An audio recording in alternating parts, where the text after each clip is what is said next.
저가 이제 대학을 다닐 때 신학교를 다녔습니다.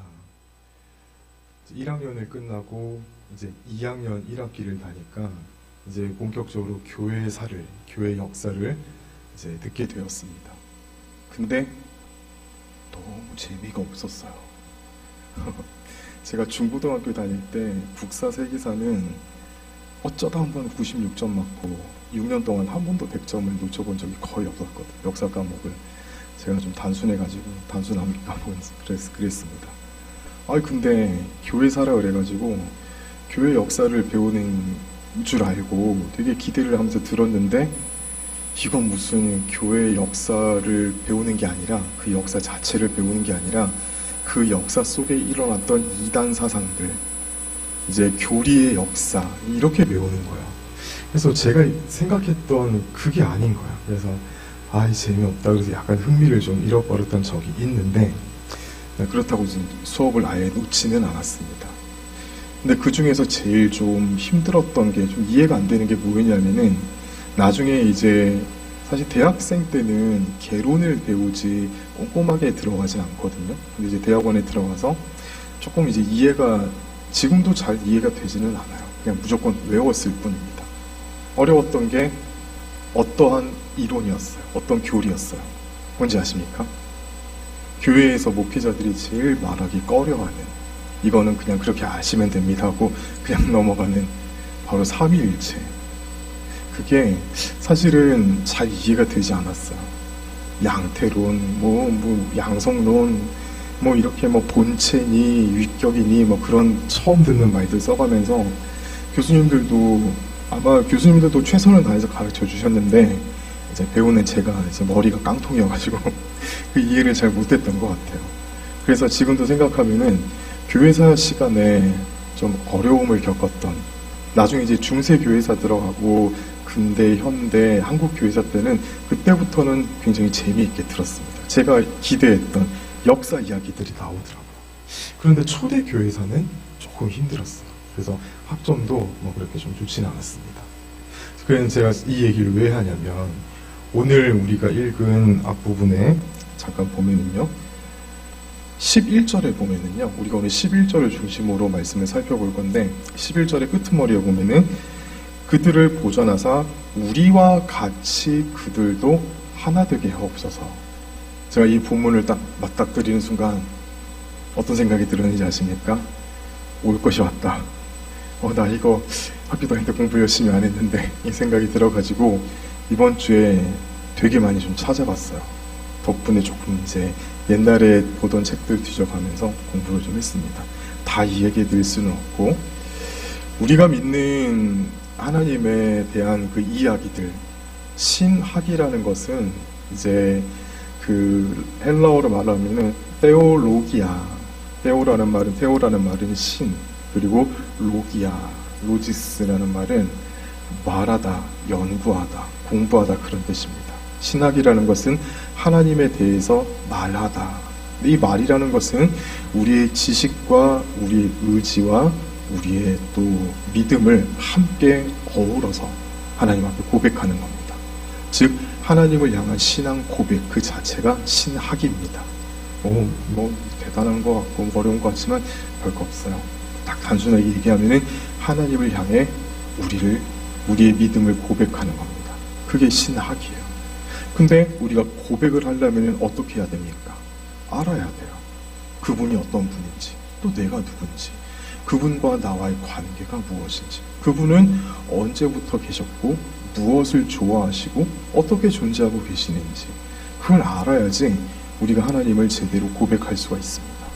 그런데 이 하나님에 대한 고백을 할 때 가장 중요하고 핵심이 되는 부분이 바로 하나님의 삼위일체입니다. 특별한 거 없습니다. 아리우스라는 사람이 그 역사 삼위일체 교리가 만들어지는 그 모든 것 중에 딱 압축을 해서 말씀을 드리면, 아리우스라는 사람이 이런 말을 했어요. 예수도 하나님의 피조물이다. 그런데 하나님께서 만드신 첫 번째 피조물이다 라는 이상한 소리를 했어요.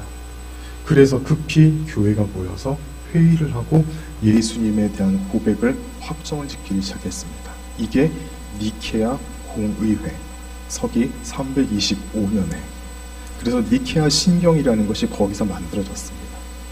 그래서 니케아 공의회에서는 예수님에 대해서 이렇게 말합니다. 예수님은 하나님의 피조물이 아니라 하나님과 예수님은 본래 한 분이시다. 본체이시다. 그 이론이 만들어졌습니다. 근데 그걸로 끝난 게 아니라 그 뒤로부터 100년 동안 또 이런 논쟁이 있었어요. 그러면은 예수님은 인간으로 오셨는데 그럼 어떻게 설명할 것인가? 자, 칼케돈 공의회라고 452년에 또 예수님에 대해서 회의가 일어났습니다. 자, 그때 무슨 일이 있었냐? 예수님은 참 하나님이시며 참 인간이시다. 두 본성은 혼합되지 않고 변하지 않고 분리되지 않는다. 제가 종종 이제 요한복음을 설교를 하면서 이런 말을 하지 않습니까? 예수님은 참 하나님이시면서 동시에 참 이러시면 아니 됩니다. 참 사람이다. 참 인간이셨다. 기억나시죠? 제가 이 이론을 삼위일체의 이론을 사실 막 뭐 역사적으로 설명하지 않고 제가 말하는 중간중간에 자꾸 집어넣었습니다. 이 고백이 우리에게 있기만 해도 참 귀한 고백이 됩니다. 자, 그렇게 예수님과 하나님은 한 분이십니다. 한 본체이시면서 성부 하나님, 성자 예수님, 성령 하나님은 각각의 위격으로 존재하십니다. 이것이 삼위일체 이론의 핵심입니다. 자, 하나님은 한 본체이시면서 각각 세 위격으로 존재하신다. 오늘 듣고 잊어버리셔도 아무 상관없어요. 제가 잊을만 하면은 언젠가 또 본문에서 이 이야기가 나오면 또 들려드릴 테니까 걱정하지 마시고 아 그런갑다 하고 지나가시면 됩니다. 자, 그런데 오늘 이 본문에서 예수님께서 이 말씀을 하시는 이유가 있어요. 자, 신약 성경을 보면은 마태복음 3장에 보면은요, 예수님께서 세례를 받으시는 장면이 나옵니다. 근데 그때 어떤 일이 일어났습니까? 여러분 상상해서 한번 생각해 보십시오. 예수님은 지금 강물에서 엎드려서 세례를 받고 계십니다. 근데 하늘에서 갑자기 음성이 들렸어요. 마태복음 3장 16절 17절 뭐라고 했습니까? 이는 내 사랑하는 아들이요 내 기뻐하는 자니라. 자, 누구의 음성입니까? 하나님 아버지의 음성이에요. 봐요. 예수님께서는 지금 세례를 받고 계시고 하늘에서는 아버지의 음성이 들렸습니다. 근데 그때 또 하나의 현상이 나타났어요. 성령이 비둘기처럼 예수님에게 임했어요. 그게 눈에 보였어요.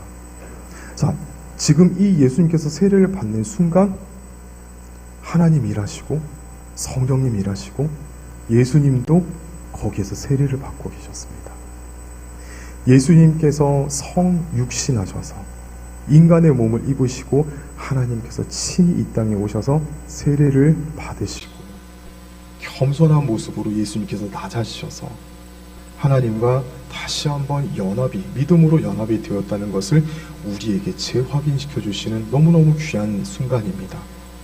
그때 하늘이 열리고 하나님의 음성이 들리고 성령께서 사람들의 눈에 보일 정도로 나타나셨어요. 이게 무엇을 의미합니까? 하나님께서 지금 살아계시고 일하신다는 것을 우리에게 귀로 들려주시고 우리의 눈으로 보여주셨습니다. 하나님께서 이렇게 연합하셔서 그리고 그 연합의 힘과 능력으로 말미암아 예수님의 사역을 앞으로 축복하시는 겁니다.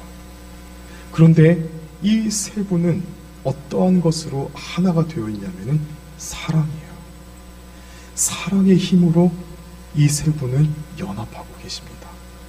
그 사랑의 능력이 우리에게 흘러나오는 겁니다. 제가 좀 전에 예배를 시작하기 전에 하나님의 얼굴을 우리에게 비추어 주시옵소서라고 했습니다.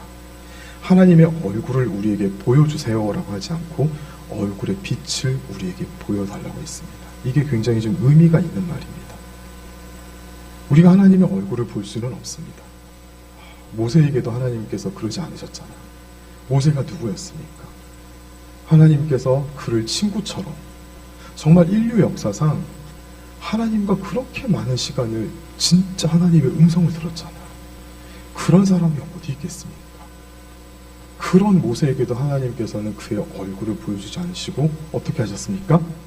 지나가는 옷자락만 보여주셨어요. 근데 그 옷이 진짜 옷인지 하나님의 어떤 모습인지는 모세만 알고 있고, 아마 모세도 그 모습을 기록을 할 때 인간이 가진 언어로는 다 표현할 수 없어서 그렇게밖에 기록을 할 수 없었을 겁니다. 자, 하나님께서 연합하여 우리에게 그 능력을 비추어 주십니다. 우리가 태양과 달을 한번 비교를 해볼까요? 태양은 발광체일까요? 반사체일까요? 둘 다 우리가 볼 수 있잖아요. 달은 밤에 볼 수 있고 태양은 낮에 볼 수 있습니다. 태양은 발광체일까요? 반사체일까요? 발광하니까 좀 어감이 좀 이상한데 네, 태양은 발광체입니다. 그 자체로 빛을 비춥니다. 근데 그 빛을 달이 받아서 우리에게 반사하죠. 달은 스스로 빛을 낼 수 없는 반사체입니다. 우리는 반사체이고요. 하나님께서는 발광체이십니다. 하나님께서는 친히 그 능력을 우리에게 베풀어 주십니다. 자, 11절 끄트머리를 보면은요, 우리 오늘 역으로 한번 보도록 하겠습니다. 우리와 같이 그들도 하나 되게 하옵소서. 여러분, 북한 사람들 보면은요, 이제는 더 이상 북한 사람들한테 그 김일성 3부자의 그 주체사상 이론과 신격화가 이제는 더 이상 먹혀 들어가지 않습니다. 예전에는요, 옆집과 옆집이 막 감시했어요. 이렇게 막 들으면, 벽에다 대고 들으면서 김일성, 김정일 욕하면은 바로 신고했어요. 아시죠? 그런 분위기였던 거. 요즘은 어떤지 아십니까? 지나가다가 김정은이 욕해도 그러려니 그렇게 돼버렸어요. 이제 북한의 민심이 옛날 같지가 않습니다. 근데 한 20년, 30년 전만 해도 북한에서 김정일 욕을 한다, 김일성 욕을 한다, 있을 수가 없는 일이었습니다.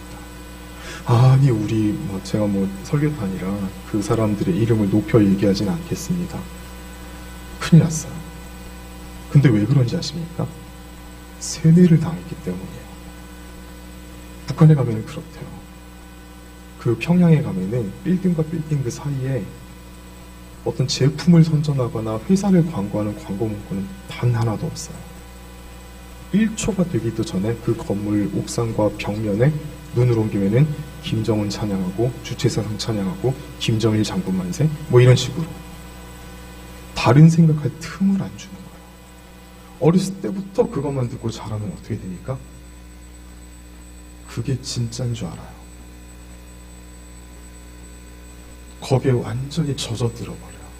다른 생각을 하기 싫은 게 아니라 다른 생각을 못하게 됩니다. 이게 무서운 겁니다. 옛날에 일본 사람들이 우리나라를 통치할 때 내선 일체라는 정책을 썼죠.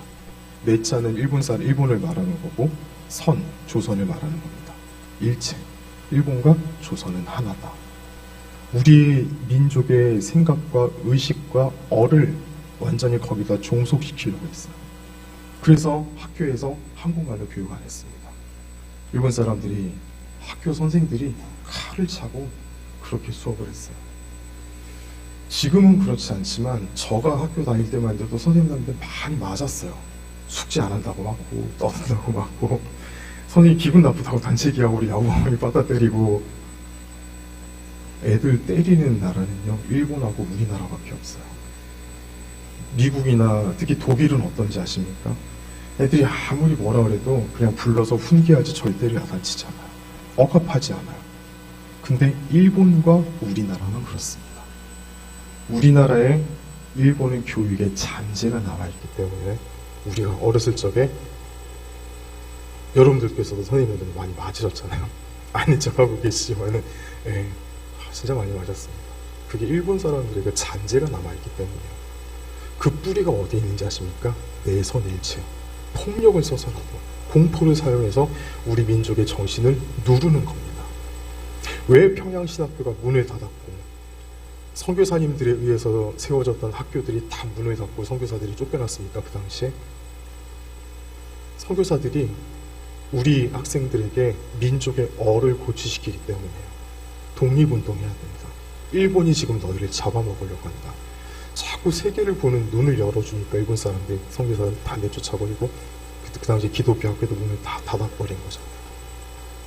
전체주의와 군국주의가 이런 방법을 씁니다. 근데 여기서 예수님께서 말씀하시는 저들로 하여금 하나 되게 하옵소서. 이것은 모든 사람이 같은 말을 쓰고 같은 생각을 하고 같은 행동을 하고 같은 모습으로 살아가는 그게 아닙니다.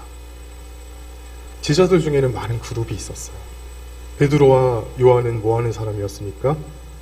물고기 잡는 사람이었어요. 어부였어요. 선원이었어요. 마태는 뭐 하는 사람이었습니까? 국세청 공무원이었어요.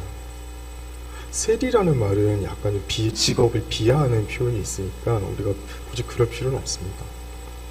자, 시몬은 뭐 하는 사람이었습니까? 열심당 당원이었어요. 테러리스트였어요. 자, 그 사람들이 나중에 예수님께서 돌아가시고 난 뒤에 어떻게 살았습니까? 각각 자기의 성향대로, 자기가 배운 대로, 자기의 인생의 뜻을 주님 안에서 새롭게 세운 그 모습대로 각각 자기의 영성대로 살아갔습니다. 그런데 그 목적은 무엇이었습니까? 주의 나라와 영광을 위해서, 그리고 주님 믿는 성도들을 위한 교회를 세우는 것이 그들의 삶의 목적이었습니다. 자, 저들로 하나 되게 하소서. 그것은 모든 사람이 똑같은 생각을 하고 똑같은 것을 느끼고 똑같은 단어를 말하고 그거를 말하는 게 아닙니다. 비록 내가 자라온 환경과 내가 살아가는 모습과 내가 세운 삶의 방향과 뜻, 그리고 내가 살아가는 영성, 삶의 방법은 비록 너와 다를지라도, 비록 사람들과는 조금 다를지라도 하나님께서 우리를 하나로 묶어주신 교회 안에서 무엇을 위해 살아갑니까? 하나님의 뜻이요, 하나님의 영광이요, 하나님의 나라를 위해 살아가고자 하는 이 마음으로 하나가 되는 겁니다. 하나가 된다는 것은 그 하나님의 사랑 안에서 우리가 주님의 뜻과 영광과 나라를 위해서 하나가 되는 겁니다. 그렇잖아요. 우리 살아온 환경이 다 다르잖아요. 또 우리 살아가는 모습도 다르잖아요. 내가 좋아하는 성향도 다르잖아요. 내가 이루고자 하는 삶의 뜻과 목적도 조금씩 다르잖아요. 그렇다고 해서 우리가 하나가 될 수 없습니까? 천만에요. 그럼에도 불구하고 우리는 하나입니다. 예수님 안에서, 우리가 주님 안에서 사랑으로 하나로 묶였습니다. 저들로 하나님의 이름으로 말미암아 그들을 보존하사 그들로 하여금 하나 되게 하소서.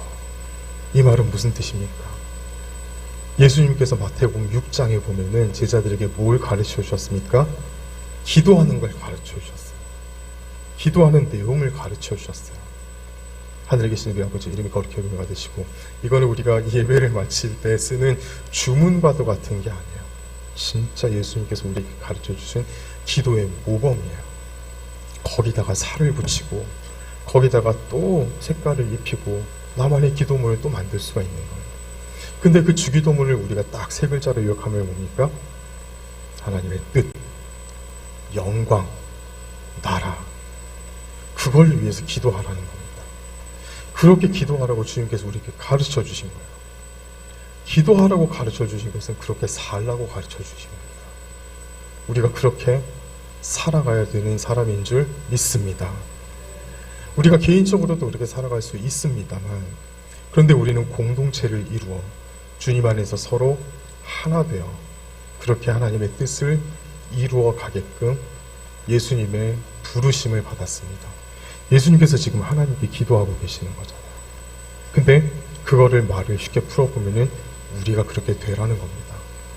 예수님께서 그렇게 말씀하십니다. 하나님, 내 기도를 들어주셔서 나는 지금 곧 머지않아 이들을 떠나가게 되지만 그러나 이들은 내가 그들에게 보여주었던 사역을 계속 이어받아서 하나님께서 나와 함께 하셨고 성령께서 나와 함께 하셨던 것처럼 제자들은 육신을 입은 예수님과 진짜 함께 있었잖아요.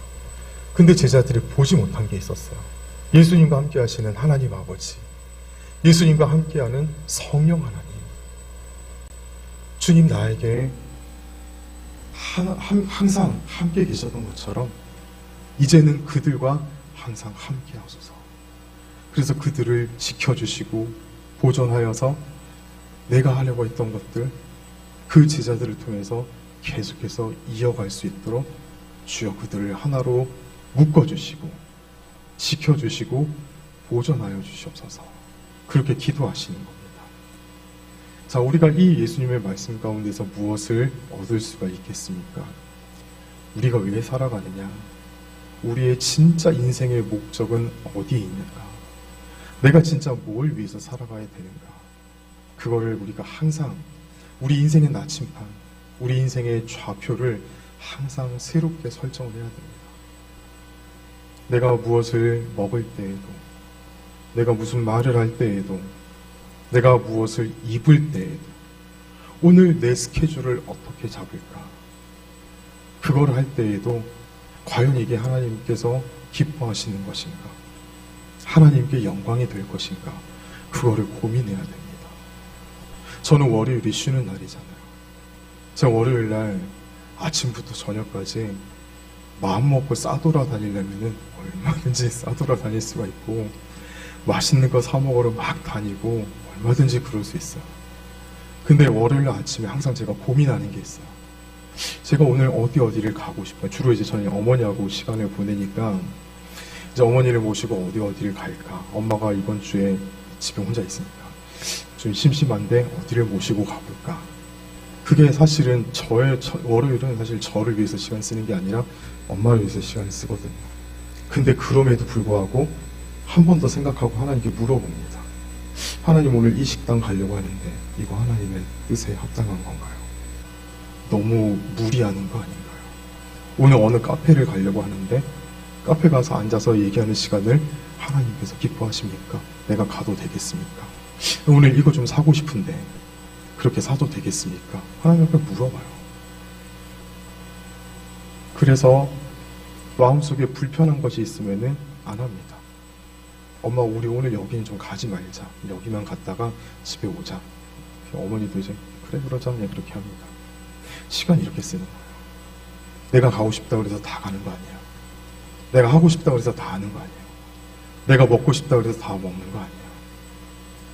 하나님을 위해서 살아가려면 최소한 제가 잘하는 것은 아닙니다만 그래도 내가 뭔가 하고 싶을 때 하나님 정말 해도 될까요? 그 마음이 있어야 됩니다. 그게 하나님과 소통하는 거예요.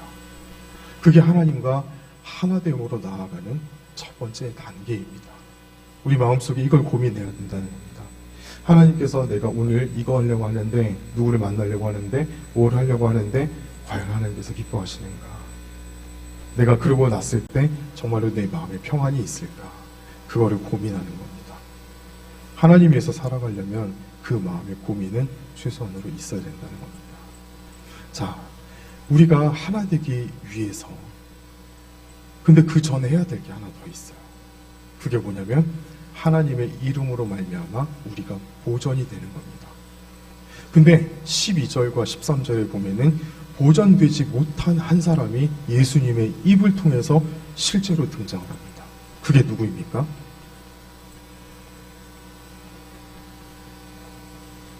가룟 유다.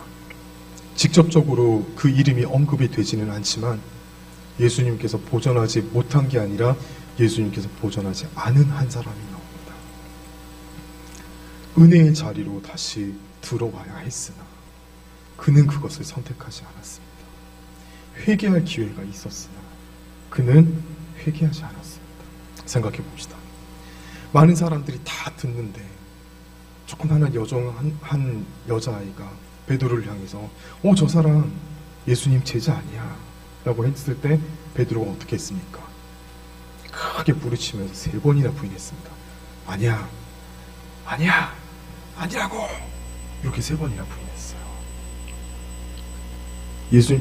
베드로가 마지막에 소리쳤어요. 아니라고! 하면서. 근데 그 목소리가 예수님 귀에 들어갔겠습니까? 안 들어갔겠습니까? 들어갔어요. 제사장 가야바야 안나스의 그 마당에 커봐야 얼마나 컸겠습니까? 거기에 지금 예수님께서 포박당해서 잡혀있는데 그 바깥 뜰에서 베드로가 그렇게 외쳤는데 3년 동안이나 매일같이 들었던 그 베드로의 목소리 예수님께서 왜 모르시겠습니까? 아마 모르긴 몰라도 예수님께서 무표정하게 쓱 돌아보셨을 거예요. 베드로하고 눈이 마주쳤을 거예요. 그때 베드로의 심정은 어떻겠습니까? 죽고 싶었을 거예요. 아, 나한테 미리 그렇게 말씀하셨는데 진짜로 내가 예수님 부인하고 말았어. 소리 지르면서 나만 살겠다고 예수님 면전에 두고 부인해버리고 말았어. 가룟 유다하고 베드로의 죄가 차이가 나봤자 얼마나 차이가 나겠습니까? 가룟 유다는 알아요. 아무리 자기가 예수님을 팔았을지라도 예수님께서 자기를 용서해 주실 분이라는 것을 최소한은 알고 있었습니다. 근데 그는 스스로 예수님 앞에 다시 나오는 기회를 포기했습니다. 우리가 인생 살아가다 보면은요, 하나님 앞에 뜨거운 회개의 눈물을 흘릴 때가 한 번씩 찾아옵니다. 그때 하나님 앞에 엎드려 때로는 밤새도록 기도하면서 회개해야 돼요.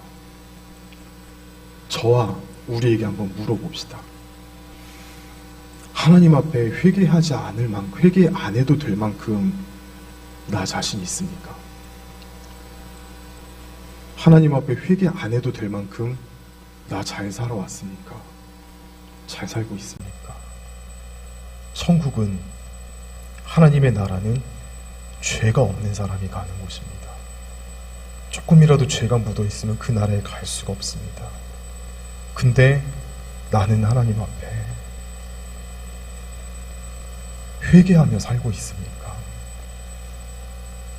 내 속에 죄가 묻어 있는데, 아유, 이거는 누구나 다 좀 묻어 있는 거 아닌가? 언젠가 때 되면은 어떻게 되겠지. 정말 나태하고 아니란 생각으로 내 죄를 그렇게 방치하고 있지는 않습니까? 죄는요, 심각하게 생각해야 됩니다. 지극히 작은 죄도 즉시 하나님 앞에 나와 엎드려 회개하고 다시는 이 죄가 나에게 찾아오지 않도록 하나님, 죄를 정말로 두려워하고 무서워하고 아이들 쓰는 마음이 극혐하는, 극도로 죄를 혐오하는 마음을 나에게 부어주시옵소서. 그게 반대로 얘기하면 거룩한 마음이거든요. 거룩한 마음과 거룩한 영성을 가지고 살아가는 사람은 죄를 멀리할 수밖에 없습니다. 한번 죄를 지으면 그 죄를 다시 없이 하기에는 너무너무 힘이 듭니다. 여러분 경험해 보셨습니까? 자의적이든 아니면은 자의적이지 않든 우리 기도할 때 보통 이런 얘기 많이 하죠. 알게 모르게 지은 죄. 근데 모르고 짓는 죄가 있겠습니까? 다 알고 짓죠. 좀 그런 표현은 좀 옳지 않다고 생각을 합니다. 내가 지은 죄 심각하게 생각해야 됩니다. 제일 무서운 거는요, 우리 인생에서 제일 무서운 거는 회개해야 되는데 회개할 기회를 얻지 못하고 하나님 앞에 서는 겁니다. 심장이 덜컥 내려앉지 않습니까? 이거보다 더 심각한 문제가 어디 있겠습니까? 그러므로 우리가 어찌되었든 죄짓지 않고 어찌되었든 조그만 죄라도 내 눈에 보이면은 즉시 하나님 앞에 엎드려 회개하고 회개의 열매를 맺을 수 있도록, 진정한 회개는 그 방향에서 완전히 180도 돌아서서 반대 방향으로 가는 겁니다. 그래야 회개의 열매를 맺을 수가 있습니다. 그렇게 거룩하게 사는 겁니다. 이게 하나님의 이름으로, 하나님의 그 얼굴빛으로 우리를 보존하여 주소서라는 예수님의 마음입니다. 죄를 멀리 하십시다. 죄를 입에 담지도 마십시다. 죄와 싸우십시다. 우리는 죄와 싸워서 이길 수 있는 능력이 없어요. 어떻게 됩니까? 도망쳐야 돼요. 전쟁은 누구에게 있다고요? 하나님께. 예수님께서 십자가 죽으시고 부활하심으로 이미 죄악의 세력과 저주를 이미 이기셨습니다. 뱀의 머리를 밟아서 완전히 터뜨려버리셨어요. 싸움은 예수님께서 하시는 거예요. 우리는 어떻게 됩니까? 도망치면 돼요. 딴 생각해야 돼요. 즉시 다른 마음 가지고 다른 쪽으로 관심을 돌리고 돌아서야 돼요. 그래야지 그 죄가 나에게 찾아오지 않습니다. 근데 또 실패하죠. 어떻게 됩니까? 그래도 다시 돌아서야 됩니다. 그렇게 되면요, 처음에는 이만큼 넘어졌다가 나중에는 이만큼 넘어집니다. 또 나중에는 이만큼 넘어집니다. 또 나중에는 이만큼 넘어집니다. 그러다가 어떻게 됩니까? 안 넘어지게 돼요. 마귀가 찾아와가지고 멱살을 잡고 흔들고 너 왜 죄를 안 지어? 나랑 같이 한번 빠져보자. 그래도 그냥 툭 털고 가던 길 갈 수 있습니다. 이게 회개의 열매이자 거룩의 능력입니다. 미워하는 마음 들지 않습니까? 용서하고 싶지 않은 마음 들지 않으십니까? 과거에 그 분노를 일으켰던 그 일들이 자꾸 한 번씩 생각나지 않습니까? 하나님, 이건 몰라도 딴 건 몰라도 이거는 내가 안 되겠습니다.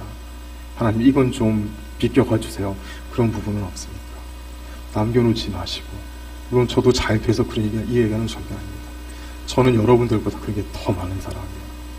그래서 이것 때문에 때로는 하나님 앞에 너무 마음이 힘들어요. 하나님 앞에 너무 죄송하고 이게 잘 안 되는 제 자신을 바라보면서 하나님 앞에 나와 자꾸 기도할 수밖에 없습니다. 이렇게 거룩한 그릇으로 살아가는 것이 예수님께서 지금 기도하시는 겁니다. 그들을 하나님의 이름으로 보존케 하사 거룩하게 그들을 지켜주시옵소서라고 그렇게 예수님께서 기도하시고 계시는 겁니다. 말을 맺습니다. 오늘 두 가지를 생각했습니다. 성부 하나님과 성자 예수님과 성령 하나님께서 사랑으로 하나가 되셔서 하나님의 뜻을 이루어 가시는 것처럼 우리도 예수님 안에서 믿음으로 예수님과 하나 되고 서로 하나 되어서 방법과 가는 길은 다르지만 하나님의 영광과 하나님의 나라와 하나님의 뜻을 위해서 최선을 다해서 살아가시는 우리가 되십시다. 하나님께서 우리 모습을 보시고 얼마나 기뻐하실지 모릅니다. 둘째로, 어쨌든 죄 안 짓고 살아야 됩니다. 죄가 우리 가운데 둥지를 틀지 않도록 자꾸 도망쳐야 됩니다. 그러기 위해서 도망칠 수 있는 공간을 만들어야 돼요. 마냥 도망치는 게 아니에요. 세상적인 걸로 TV 보고 가요 생각하고 그러는 게 아니라 하나님과 나와의 은혜의 공간을 만드는 거예요. 찬양을 많이 들으십시오. 성경을 많이 들으시고 많이 읽으십시오. 꼭 집에서 시간과 장소를 구별해서 기도하는 시간을 꼭 만드십시오. 요즘 더워서 밖에 나오기가 힘들잖아요. 오늘 지금 밖에 밤에도 얼마나 더운지 모릅니다. 그럼에도 불구하고 예배 자리에 나오신 여러분, 하나님께서 여러분들 발걸음을 얼마나 기뻐하실지 모릅니다. 밖에 나오기 힘들 때는 집안에서 시간과 장소를 정해서 하나님과 만남의 시간을 꼭 가지기를 바랍니다. 그게 도망치는 거예요. 그 시간은 절대로 마귀 사탄이 틈탈 수가 없어요. 그렇게 마귀와 멀어지는 겁니다. 그렇게 우리가 복받는 그릇이 만들어지게 되는 겁니다. 이 복을 많이 받으시는 우리 모두가 되시기를 축복합니다.